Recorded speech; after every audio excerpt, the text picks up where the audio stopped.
Hello everyone. Let's continue the next point from pressure measurement. So the next point 1.2 as per your syllabus 1.2 is related to physical properties of fluid. Okay, there are some basic physical properties of fluid that are very much essential to know to solve the some numericals or to find some basic parameters of fluid. Okay तर त्याच्यामध्ये काही 3-4 definition basic definition आहेत तर त्यांचे फॉर्म्युले SI units हे लागतील कारण त्याच्याशी रिलेटेड पुढे काही छोटे छोटे न्यूमरिकल्स पण आहेत तर आणि ह्या डेफिनेशन पण these definitions are very very important because these definitions were asked almost each and every question paper. You can see previous question papers in which these definitions you might be see there. Okay तर repeated question झालेले आहेत या डेफिनेशन्सवरती. पहिले specially 2 मार्क्सचं जे question आहे पहिलाच तुमचा MSBTचा paper जर प्रिवियस पेपर पाहिले तुम्ही तर त्याच्यात आलेले आहेत त्याच्या डेफिनेशन रिपीटेड असतात.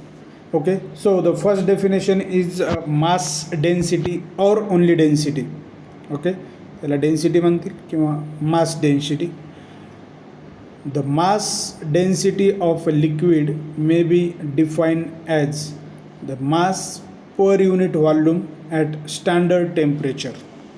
Okay, तर महत्त्वाचं काय it is the mass per unit volume or you can term it as it is the ratio of mass of the fluid to the volume of fluid at standard temperature and pressure. Okay तर असे म्हणू शकतात कोणतंही चालेल.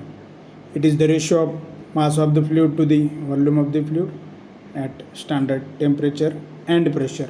इथे तुम्ही and pressure पण म्हणू शकता. ओके STP म्हटलेलं असतं. So therefore rho is equal to M by V and it is denoted by rho. Okay, इथे सिम्बॉल आहे तो row. It is denoted by rho and it is rho is equal to mass of the fluid to the volume of the fluid M by V. Obviously mass म्हटलं की kg मध्ये असेल and volume म्हटलं तर metre cube असेल. So its SI unit is kg per meter cube. Okay तर SI unit लक्षात ठेवायला एवढं काही अवघड नसतं जर तुम्हाला फॉर्म्युले डेफिनेशन असली लक्षात म्हणजे फॉर्म्युला ऑटोमॅटिक येतो है ना. मास पर युनिट व्हॉल्यूम आहे तर M by V kg per metre cube and that is SI unit of mass density. Okay एवढं सफिशियंट आहे. Then next weight density or unit weight or specific weight एकच आहे सर्व. ऑरमध्ये जे शब्द आहेत ते लक्षात घ्या. वेट डेन्सिटी वरती मास होतं तर इथे वेट आलं. वेट डेन्सिटी किंवा त्याला simply unit weight or specific weight पण वाटतं. Denoted by omega. Small W जो दिसतो त्याला ओमेगा म्हणतो आपण. It is denoted by omega. It is define as weight per unit volume of liquid at standard temperature and pressure. ठीक आहे वरती पण इथे म्हटलं तुम्हाला अँड प्रेशर म्हणू शकता कारण त्याला जनरली ते STP म्हटलेलं असतं स्टँडर्ड टेम्परेचर अँड प्रेशर. ठीक आहे. It is define as weight per unit volume of liquid at standard temperature and pressure at STP तुम्ही जरी म्हटलं तरी ते समजून घेतात. ठीक आहे. So omega is equal to weight per unit volume. Okay मग वेट आहे तर न्यूटन येईल बरोबर अँड व्हॉल्यूम परत आहे तर मीटर क्यूब येईल. Newton per metre cube it is the SI unit of weight density or unit weight or specific weight. Okay, just remember these basic definitions, formulas, SI units. Then next term, third term, specific gravity. S suffix L आहे तो तिथे तसं आलेलं आहे टायपिंगमध्ये, S suffix L. Okay, असा specific gravity. It is the ratio of mass density of fluid to the mass density of standard fluid. Okay, mass density किंवा weight density पण. Okay, तर इथे जे SL is equal to WL by WW or rho L by rho W. कारण खाली जो W घेतो आहे तर आपण स्टँडर्ड फ्लुइड जे घेतो आहे तर ते म्हणजे वॉटर घेतो. का बरं? तर it is ideal fluid. Water आपण पहिल्या लेक्चरमध्ये पाहते, ते आयडियल फ्लुइड हा एक मात्र घेतलेला आहे, कन्सिडर केलेला आहे, तो म्हणजे वॉटर, म्हणून ते स्टँडर्ड फ्लुइड झालं. Specific gravity denoted by S suffix L. It is the ratio of mass density of fluid to the mass density of standard fluid or weight density of fluid to the weight density of standard fluid. बरोबर. तर हे वरचं जे any liquid आहे ते rho L म्हणजे liquid divided by rho W. It is unitless and dimensionless quantity. Obviously आता ते युनिट येणार नाही कारण हा सेम क्वांटिटीचा रेशो आहे. सेम क्वांटिटीचा रेशो असल्यानंतर युनिट कॅन्सल होत असतं. ओके, तर rho L by rho W दोन्हीचं युनिट काय असणार आहे? kg/m³. खाली काय असेल? kg/m³. कॅन्सल होईल. युनिटलेस असलं तर डायमेन्शन येत नसतात. Dimensionless quantity, unitless and dimensionless quantity, specific gravity. पण हे फॉर्म्युला फार इम्पॉर्टंट आहे. ठीक आहे. Then specific volume. Specific volume. Okay, it is the volume occupied by unit mass of liquid. Unit mass of लिक्विडनं व्हॉल्यूम ऑक्युपाईड केलेलं आहे. म्हणजे सिम्पली रिव्हर्स करायचं आहे, रेसिप्रोकल घ्यायचं आहे मास डेन्सिटीचा. VS is equal to volume upon mass. Specific volume upon mass. तर हे आपण उलटं पाहिलं आहे आत्ताच. ठीक आहे, मास अपॉन व्हॉल्यूम. तर व्हॉल्यूम अपॉन मास मीन्स 1/ρ होईल, है ना. Mass density mass upon volume होता. Specific volume simply it is reciprocal of mass density असंही म्हटलं तरी चालतं तेवढंच. It is the reciprocal of mass density 1/ρ. आणि मग ऑब्वियसली त्याचं युनिटही उलटंच करायचं. तिथे kg/m³ होता तर इथे m³/kg होईल. Okay, volume by mass, specific volume. एवढ्याच टर्म्स आहेत ज्या तुम्हाला इथे फार इम्पॉर्टंट आहेत आणि त्याच्यावर सरळ छोटे प्रॉब्लेम पण आहेत. तर एक पाहूया फर्स्ट प्रॉब्लेम. ते नंबर दिलेला नाही. First, a liquid weighs 25 kilonewton and occupies 3.75 m³. हे काय दिलेलं आहे त्याच्या युनिटवरून लक्षात येतं. 3.75 m³. म्हणजे काय? व्हॉल्यूम आहे. आणि पहिले वेज म्हणजे वेट दिलेलं आहे. न्यूटनमध्ये आहे म्हणजे वेट आहे. काय फाइंड करायचं? Find its specific weight, mass density, specific gravity and specific volume. हे सर्व टर्म आपण आत्ताच पाहिलं, तर त्यांचे फॉर्म्युले आहेत माहिती. So what is given data? Given thing is W, capital W. It is the weight of liquid. ठीक आहे, मास आणि वेटमध्ये डिफरन्स असतो. वेट दिलेले 25 kilonewton. त्याला न्यूटनमध्ये करा कारण SI युनिटमध्ये घ्यावं लागतं. किलो न्यूटन SI युनिट नाही, SI युनिट न्यूटन आहे फक्त. 25 kilonewton is nothing but 25 10⁻³ Newton. कारण 1 kilonewton म्हणजे 1000 न्यूटन असेल. बरोबर. 1 kilonewton म्हणजे 1000 न्यूटन असेल. व्हॉल्यूम दिलेलं आहे ते डायरेक्टली मीटर क्यूबमध्ये आहे, SI युनिटमध्ये 3.75 मीटर क्यूब. आता एवढ्यावरून आपल्याला ह्या टर्म्स फाइंड करायच्या. काही वेळेस याची वरती जे अननोन आहेत फाइंड करायचे. स्पेसिफिक वेट फाइंड करायचं आहे, म्हणजे स्मॉल W किंवा ओमेगा आपण डिनोट केलं तो फाइंड करायचा आहे. मास डेन्सिटी म्हणजे रो फाइंड करायचं आहे. देन स्पेसिफिक ग्रॅव्हिटी म्हणजे SL. Okay. And specific volume means VS. ह्या 4 टर्म्स फाइंड करायचे आहेत. ओके. तर ह्या सिक्वेन्सनी फाइंड करावं असं काही नाही. जर फाइंड करता आलं तर ठीक आहे, कारण आपल्याला हे फाइंड करताना डिपेंड आहे की गिवन डेटा काय आहे, त्याच्यानुसार मग कोणतीही पहिले फाइंड केली तर त्याची व्हॅल्यू आलेली पुढच्या टर्मसाठी हेल्पफुल राहील, असंही होऊ शकतं. सो स्पेसिफिक वेट इथे मला वाटतं सिक्वेन्सने जाता येईल, कारण weight by volume specific weight आहे. पहा इथे लक्षात याल तुम्हाला, असे प्रॅक्टिसनी हे फॉर्म्युले लक्षात राहत असतात.